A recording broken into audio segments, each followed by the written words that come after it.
Olá, tudo bem? Gente, nesse vídeo eu quero dar algumas dicas para quem está pensando em começar um canal no YouTube ou já tem um canal no YouTube e está interessado em passar uma imagem de intelectual, tá? Quem são essas figuras, para que elas servem, qual é a importância? De repente até não tem muito tempo para pesquisar, como é que eu faço para fingir que sou intelectual, não sei o que. Aí que eu vou tentar dar umas dicas, tá? Para facilitar a vida de vocês aí. Esse é o valor da arte. A primeira dica, e ela é bem geral, é a seguinte: você tem que fingir que tá cagando pra porra toda, tá? Você pode achar que isso não é muito legal, mas eu acho. Tá? Então, o teu cenário não pode parecer que você montou o teu cenário. Tipo, sei lá, botou um pano na parede, sabe? Não pode parecer que você montou o teu cenário pra gravar o vídeo. Tem que ser uma coisa assim, tipo, natural. Tava ali, acho que vou gravar um vídeo aqui, aí ligou ali a câmera e gravou. Você não imagina. E como você tá ali fazendo outras coisas, é muito importante que tenham livros em volta de você. Não precisa ter uma estante de livro atrás de você. Uma coisa que você, acho que vou gravar um vídeo aqui. E gravou, acho que aquilo ali não é uma coisa que você se dedicou pra fazer ou que você gasta muito tempo fazendo. Esses heróis fazem o que eles fazem. Por quê? Porque eles gostam. Eles fazem porque eles gostam. Porque é aquilo que eles não conseguem não fazer. E ao ver eles nos dão esse ideal de esse bonito, esse valoroso, esse trabalho deles.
Alô você que não tem mais o que fazer, tudo certo, nada resolvido?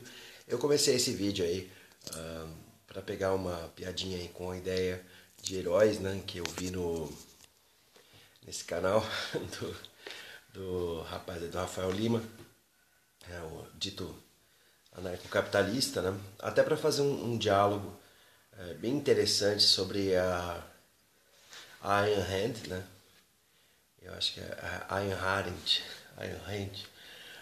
Mas a Ayn Rand, eu tô fazendo falar errado igual o cara falou o nome do Clayson. Vamos agir sério aqui, vamos agir sério. Senão daqui a pouco alguém vai falar que a gente tá aqui só pela palhaçada, a gente não passa informação. O importante é ser sério. E essa seriedade, por isso que eu trouxe a palhaça pra começar o vídeo. A palhaça é alguém que leva a comédia dela bastante a sério, eu acho isso interessante. A palhaça eu pedi. Não posso usá-la? Lógico, por que não? E aí eu pedi para ela poder usar para montar um vídeo que depois eu vou passar para ela, que é esse daqui. Já o caso do Rafael eu não pedi, né? O Rafael eu peguei mesmo, porque se ele é um anarcocapitalista, ele não acredita em propriedade intelectual, logo não tem problema nenhum eu ter feito isso que eu fiz. Quem sabe talvez o pessoal do Mojo TV vai reclamar aí dos super-heróis dançando ao estilo Village People, né? Talvez eles possam ter esse problema. Mas fora eles, eu vim falar exatamente da ideia da filosofia do objetivismo, tá bom? Por que eu vim falar de objetivismo, né? Enquanto o Clayson tá falando da Hannah Arendt, eu tô falando da Ayn Rand, né? Tipo, triste, né? Doa isso, mas vamos levar em conta. Porque tem um aspecto muito interessante no objetivismo que eu acho super válido para a gente começar a entender o materialismo como um todo. Até porque a proposta da própria ideia do objetivismo, ela parece ser muito científica, ela dá esse ar científico. Isso eu acho interessante, esse começo dela. Quando ela fala sobre a questão da razão ser a base central de toda análise, ela avalia que a razão é que tem que ser o norte para as pessoas poderem saber as coisas. Então, somente pela razão eu posso chegar às respostas. Eu acho isso um princípio legal, interessante, mas é um princípio que esquece de que a razão ela é histórica. A razão ela tem sua limitação dentro da compreensão da lógica. Tudo bem que essa razão ela pode eliminar fatores através da avaliação. E o mais forte, a fé, ela não necessariamente está desconectada da razão. Os sentimentos não necessariamente estão desconectados do aspecto da inteligência. Tá? Então, em muitos momentos, eu vou raciocinar e racionalizar. Essa expressão eu acho que é bem clara. Essa palavra é bem interessante para falar sobre a razão de forma histórica. A racionalização me leva, às vezes, a usar a razão de forma equivocada. E quando eu defendo a ideia de que é a minha razão, enquanto indivíduo egoísta, é que deve determinar completamente a percepção das coisas, me negando a aceitar a mediocridade, esse é um aspecto bem legal mesmo dela. Isso eu acho que eu super concordo. Existe um grupo de pessoas que dominam por uso da força e da mediocridade. Eles utilizam os meios, mas eles só conseguem fazer isso porque eles detêm os meios materiais de fazerem isso. A filosofia dela prevê que a detenção desses meios, se for dada a liberdade aos indivíduos para que eles consigam criar outras formas, vai conseguir superar essa correlação. Eu não discordo, de fato é isso mesmo. Se você pegar essa relação e deixar os indivíduos fazerem isso, eles provavelmente vão superar os meios que antes os precederam. Isso é um fator bem interessante de estar sendo levado em conta. Porém, a razão pela qual eles não fazem isso tem relação direta com a história em que a materialidade da realidade foi montada. É aí que tem a divergência total e categórica minha com ela e, ao meu ver, de todos os socialistas com um pensamento liberal. Tá? As bases que ela está montando são as bases do liberalismo. E para demonstrar claramente o quanto que há essa divergência, está justamente no fato dela atribuir a razão a uma concepção de percepção da metafísica. Certo? Então seria aquilo que está fora da minha percepção.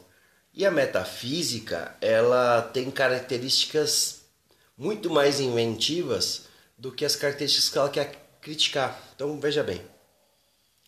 O que ela critica é que as pessoas olham para a realidade e querem que a realidade seja de determinada forma. Isso é uma crítica tanto à religião quanto ao socialismo. Tá? Indireta, não chega a ser clara, mas ela é meio que isso. Por quê? Porque a religião ela quer que os deuses determinem a matéria e tal, e alteram a matéria. E para ela é absurdo, isso não faz sentido porque esses deuses eles são irracionais, são pensamentos, né? São pensamentos irracionais. A fé é irracionalista e ela é uma feroz inimiga dessa ideia. Então, para ela isso é impensável. Mas nessa mesma linha ela coloca como se o socialismo fosse incalculável, como se o socialismo por si só não pudesse acontecer, porque o socialismo também é uma ideia e tudo mais, e cai no campo metafísico. Muita gente de direita fala isso, inclusive o cara do Voz do Brasil, aquele colega do Raione, Raione brincando, mas o Raione por muito tempo andou com o Voz do Brasil para defender valores nacionalistas, até porque esses valores, como eu já disse algumas vezes, quando eles são nacionalistas, impedem o imperialismo, né, do liberalismo internacional, então, que não é liberal, é um protecionismo de um Estado sobre o Estado brasileiro. Que a Ayn Rand, né? A Ayn Rand também seria contra, mas enfim, esse tipo de discussão não acontece muito. E aí o que acontece? Ele defendia, o cara do Voz do Brasil também defendia que é metafísico. Ele fala claramente isso, que o socialismo é metafísico, porque ele prevê o homo fabris, né, como homo labers, como diz alguns colegas aí, como um homem perfeito, seria o homem mais correto, seria um momento que seria mais certo. O anarquismo também, o anarquismo vê o fim do Estado como uma perspectiva de melhoria. É diferente que a gente não acha isso perfeito, mas tem quem joga isso nas nossas costas. Tá. E o que eu queria colocar mais claramente? A questão da razão. Esse acho que é o ponto mais dúbio da filosofia dela. A razão, ela é essencialmente histórica. Um dos livros que ela escreveu, que virou até um filme, que chama... A Nascente! Mãe, aquele livro não é a Bíblia dos otários de direita? É, mas o cara da contracapa é um doce de coco! É verdade, né? A ideia do filme, quanto de qualquer outra coisa, tem a ver com você lutar contra esse tipo de mediocridade e criar sua própria forma de construção. Inclusive o nome, né? O Howard. Zark. Fala, amor. Peço sua atenção. É toda sua. O senhor possui ou não uma arma especializada? Eu não. Não possui. Eu não. Depende da sua definição para arma, né? A arma Homem de Ferro. Meu dispositivo não se encaixa nessa descrição. Ah, sim. E como descreveria? Eu descreveria definindo como o que ele é, senador. Como? É uma prótese de alta tecnologia. Não, essa é a descrição mais apropriada que eu posso fazer, né? É uma arma. É uma arma, senhor Stark. Por favor, se a sua prioridade fosse o bem-estar do cidadão não, americano... a minha eu acho que prioridade é entregar a arma Homem de Ferro ao povo dos Estados Unidos da América. Ah, é? Pode esquecer. Eu sou o Homem de Ferro.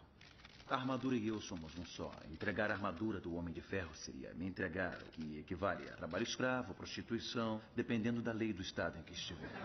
Não vou entregar. Olha, eu não sou um perito. Em prostituição, claro que não. O senhor é um senador. Que isso? Eu não sou perito em armas. Temos que ir dessa forma com o Sr. Stark manipulando. Pois é, eu acho que deveriam me agradecer. Por quê? Porque eu sou uma garantia de segurança. Está funcionando. Estamos seguros. A América está segura. Quer a minha propriedade? Não vai ter. Mas eu lhe fiz um grande favor. Eu consegui. Eu privatizei a paz mundial. O que mais vocês querem? Podem falar. Que é o protagonista desse livro, que é o arquiteto protagonista desse livro, que ele luta contra a imprensa que ajuda arquitetos medíocres a ficarem ali e ele vai perdendo clientes. Então, e aí de repente ele vai trabalhar na construção civil e ele encontra uma ricaça ali que vai dando uma ajuda para ele. É bem louco isso, porque você, na verdade, nessa concepção, nessa lógica, o que acontece é que são condições materiais que fazem com que tanto impeçam ele de progredir, né? Materialmente tem um conluio ali que se contém, e aí ele tenta construir, ele não consegue. Só consegue quando ele consegue ajuda material de novo para ter condições de enfrentar a situação. Então isso é muito, muito interessante de se ver, que por mais racional que seja, ele não consegue transpor as barreiras materiais, né, que o colocam ali. E é nisso que diverge o materialismo do objetivismo. O objetivismo é calçado numa base da razão. Isso já foi criticado por Kant num livro que chama A Crítica da Razão Pura. Inclusive, é criticado por Kant, Crítica da Razão Pura. Onde ele fala que se o pássaro voando pudesse tirar a resistência do ar que bate nele, né, ele sente a resistência assim, mas ele fala, poxa, se eu pudesse tirar isso aqui está me atrapalhando. Ele talvez voasse mais rápido, porque racionalmente, olha só, ele atribui razão aos pássaros, né? Não, tipo, a percepção do pássaro é lógica, né? Não que ele atribui razão aos pássaros, mas é lógica. O pássaro percebe, ao bater assim, para bater não vem, ele percebe, certo? Os outros animais também percebem as relações, nós também somos animais, certo? Então eles percebem as situações, percebem com formas racionais e sensíveis, mas é uma coisa indistinguível da outra. A questão é que a percepção sobre a realidade, ela realmente tem na razão uma ferramenta muito importante, talvez a mais importante que nós tenhamos hoje. Mas quando eu falo que é só a razão, ela é muito abstrata. Se fosse só a razão, eu não tinha que ficar segurando a câmera com uma mão depois da outra, porque cansa o braço, assim, ficar parado assim bastante tempo, né? É isométrico, mas dá sua limitação, tá bom? Porque eu sinto que vai cansar, e eu sentindo que vai cansar, eu já troco a minha mão rapidamente para outra parte da câmera, porque eu não tenho um tripé ali na frente e tal, entendeu? Se eu tivesse tripé, materialmente, eu, pela minha lógica, percebo que poderia ter. Notem que tem elementos racionais, elementos materiais e sensíveis. Então o sensível e inteligível é indestituível. Então essa é a nossa divergência com o objetivismo. Uma das questões mais fundamentais é essa do heroísmo. O heroísmo é um paradigma metafísico, certo? E um paradigma metafísico baseado em elementos de perspectiva do que é belo, justo, bom e elevado. Quando o objetivismo nega que existam concepções divergentes na sociedade, que essas concepções todas podem ser alcançadas pela racionalidade, ele nega também as perspectivas de vários pontos de vista dentro daquilo que está se dispondo. É simples. Se ela fala que a razão é a única fonte de informação real, ela nega também que as outras informações possam vir para serem avaliadas. Informações essas que são dotadas de racionalidade ou irracionalidade. Às vezes nós agimos na sociedade e não necessariamente agimos de forma racional. Isso é um elemento muito importante para estarmos entendendo porque que o heroísmo é um padrão que é muito mais sensível do que inteligível. Uma dessas lógicas aparece num filme que chama-se Batman, Cavaleiro das Trevas, falando de super-heróis, onde surge uma teoria na internet muito interessante que coloca que o Batman não é o herói do filme. Essa teoria coloca que toda a armação foi feita por um único personagem que era um homem com um plano. O único que tinha um plano, que era realmente articulado, que planejou toda a situação em Gotham City, foi o Coringa. Ele cria um personagem, que é um palhaço, e esse palhaço gera um medo, um terror que faz com que o povo de Gotham, no fim da história, puna não só os seus líderes corruptos, como a máfia, e também o próprio Batman tem que desaparecer para dar lugar a uma democracia mais ampla, mais livre de crimes, numa sociedade mais arrumada, mais justa no final. O único personagem a quem o Coringa confia, aparentemente, é o comissário Gordon, a quem ele aplaude, talvez não por sarcasmo, mas realmente por apoiar o comissário Gordon nessa empreitada em que ele estava colocando o fim à visão do Batman dentro da cidade.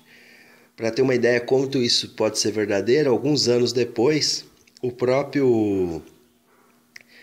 alguns anos mais tarde, no outro filme, no filme do Cavaleiro das Trevas Ressurge, o próprio Batman já não está mais lá, a cidade está em paz e aparentemente o objetivo do Coringa foi cumprido. Todos os corruptos foram eliminados e tudo está na mais perfeita harmonia.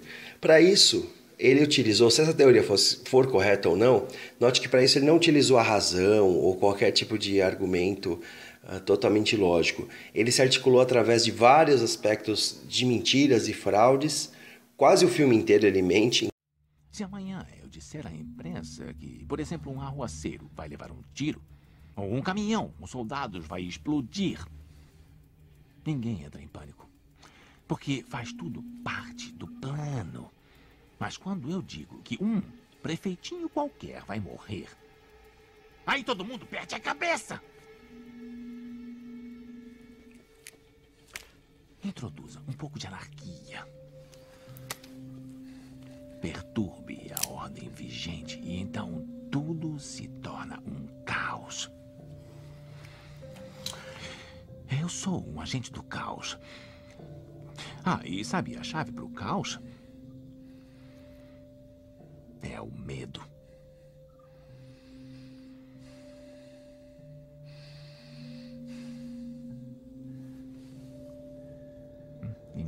Você vive. Você morre. É assim. Inclusive na parte em que ele joga, faz o Harvey Dent jogar a moeda, em que ele agita, ele também faz com que... afinal de contas, a gente não viu se ele atirou ou não. No final das contas, o palhaço, o paradoxo do grande comediante, se torna a grande revelação no final da história. Curioso, né? Nessa lógica a gente pode ver que não há um aspecto racional que leva as pessoas a reagirem, mas um aspecto emocional. Para outra parte do objetivismo que eu acho muito importante, estou com um livro aqui, que chama-se A História das Ideias Anarquistas, que cita um cara que eu já falei dele no canal aqui lá atrás, há muitos anos, que chama Max Stirner, tá? O Max Stirner, para quem não conhece, é a base do anarco-individualismo, tá? E ele é conhecido como o egoísta, ele cria a ideia do homem egoísta. Essa ideia do homem egoísta, ele faz como uma oposição a Hegel. Essa ideia dele é a mais retomada por esses grupos de direita, a mais retomada, reorganizada e recolocada, que o egoísmo não é maligno. Só que eles juntam tanto o Max Stirner com outro cara, que é o Goldwyn, que também está nesse livro, que fala sobre o racionalismo. Então o Goldwyn ele fala que se eu for por lá razão, eu vou conseguir entender o outro e dessa forma a gente consegue chegar a uma sociedade onde há um sistema legal coerente entre os indivíduos. Tá? Então tanto o Goldwyn quanto o Max Stirner, o que eu acho legal, os dois chegam à mesma conclusão, enquanto um defende outra racionalidade e o outro defende o egoísmo absoluto. Tá? E ambos são bases para ideias do anarquismo. Tá? Isso é interessante de se ver, porque a ideia de liberdade que os liberalistas carregam, em grande parte, vem do liberalismo em si, mas tem muito do que veio da anarquia depois. Porque a anarquia é uma extensão da ideia de liberdade da Revolução Francesa. A gente acha que 3 poderes é muito poder ainda centralizado. Tá bom? Então, por base é isso, por hora é isso. Agradeço que vocês estejam aí. Eu tenho que ir agora. A gente se vê aí depois. Só uma dica. Esse livro tá lá no canal da Espertinina. Eu vou colocar aqui, ó. Espertinina tem esse livro em áudio, tá bom? Só vocês colocarem lá, vocês veem o livro História das Ideias Anarquistas inteiro, tá bom? No demais, paz e até mais. Mas é isso, gente. Obrigada pela audiência, obrigada por ter assistido e até o próximo vídeo.